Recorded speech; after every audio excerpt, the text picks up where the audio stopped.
If you're just using Grok like a regular chatbot, you're missing the entire point of why it exists. I've spent weeks testing Grok against ChatGPT, Claude, and Gemini on the same tasks, and there are specific things Grok does that the others literally cannot. So I'm going to show you everything, from the basics to the advanced features, and by the end you'll know Grok better than 99% of people using it right now. To show you how all of this works, I'm going to create a completely new piece of content using only Grok, and the first thing I need is a topic. I'll type what topics in the AI space are getting unusual engagement on X right now. And this is where Grok does something no other major AI tool can do. Grok has direct access to public posts on X, which means it's pulling from millions of real conversations happening right now. ChatGPT and Claude would search the web and give me articles from yesterday or last week, but Grok shows me what people are actually saying in this current moment. Looking at the results, there's a backlash building against overhyped AI agents. Users are increasingly frustrated with tools marketed as fully autonomous that still require constant supervision, prompt tweaking, and error correction, turning automation into another job rather than a time saver. And now I have something with real tension behind it. But before I write anything, I need to understand the full picture, and that's where DeepSearch comes in. DeepSearch is Grok's autonomous research mode, and it combines web sources with live X data in a way nothing else can. To trigger it, you just include using DeepSearch in your prompt. I'll type, using DeepSearch, give me a comprehensive analysis of the current state of AI agents. What are the main tools? What do they promise? What are the actual results people are getting, and where's the gap between marketing and reality? Grok generates subqueries and searches both the web and X simultaneously. This takes 30 seconds to a few minutes depending on complexity, but the output is genuinely researched with citations. What makes this valuable is that you get both sides. Official sources tell you what the tools claim to do, and X posts tell you what's actually happening when people use them. Here's what comes back. The main players that show up are Crew AI and various AI employee platforms. Instead of bold claims about full automation or autonomy, what surfaces is the gap between demos and real usage. Users who are actually trying to make these systems work describe long setup times, brittle configurations,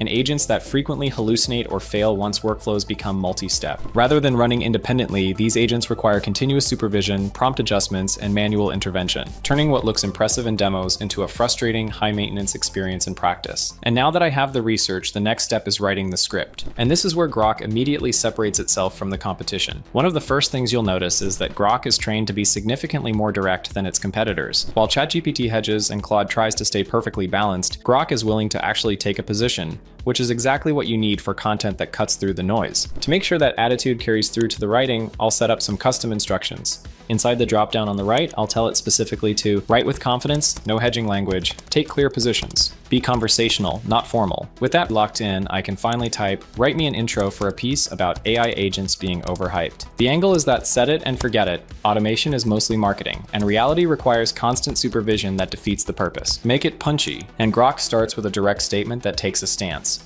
The writing has voice and sounds like a person with an opinion. To see why this matters, let's run the exact same prompt through ChatGPT and Claude side by side. ChatGPT gives me standard corporate speak. It's hedged, safe, and basically says nothing. Claude is a little better, but it's still sitting on the fence. But Grok actually gives me a real take with some actual personality behind it. That's a sentence someone would actually want to read. It has attitude, it's specific, and it makes a point without apologizing for it. The reason this matters is that content with personality performs better. Generic, carefully balanced writing gets scrolled past, and you can push Grok even further. If I want it more aggressive, I just tell it, rewrite that last section but make it more blunt. Don't be polite about the overpromising, and it will. It'll give you content that other AI tools would refuse to generate because they're too focused on being inoffensive. The point isn't to be contrarian for the sake of it. The point is that when you need content with a spine, Grok actually delivers. I'll keep going. I'll type, now write me 3 specific examples of the gap between AI agent marketing and reality. Use the research from earlier. Be specific and slightly provocative. Grok pulls from the DeepSearch results and gives me concrete examples with actual numbers and real frustrations. The writing is tight and doesn't pad sentences with unnecessary qualifiers. I've got my intro and my key points, and it took a fraction of the time it would take to edit ChatGPT's output into something usable.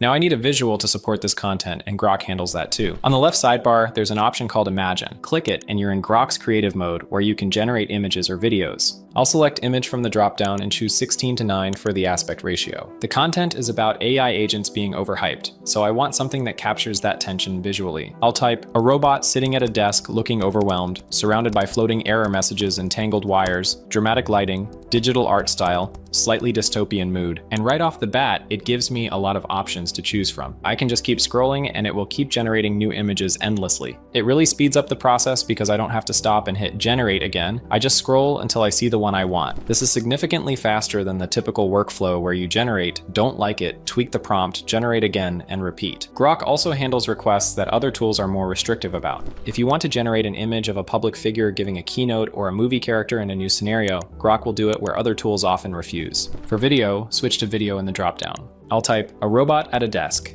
Error messages popping up around it. The robot putting its head in its hands. Looping animation. Grok generates a short clip with synchronized motion, which honestly is not going to replace dedicated video tools, but for quick visual elements, it works perfectly. Now I have a trending topic found in real time, deep research, both marketing and reality, written content with personality, and visuals to support it, all from one tool in one workflow. The bottom line is that Grok handles real-time research and unfiltered writing better than anything else I've tested, and for content that needs to feel current and human, that combination is hard to beat. But there's another tool by Google called Notebook LM that approaches AI from the opposite angle. Instead of pulling everything from the open web and social media, it only analyzes documents you give it, which means every answer is grounded in your actual sources with exact citations and zero hallucination. I've made a video breaking down Notebook LM and showing you exactly how to use it, and when you're ready to add it to your workflow, click the video on screen and I'll show you how it works.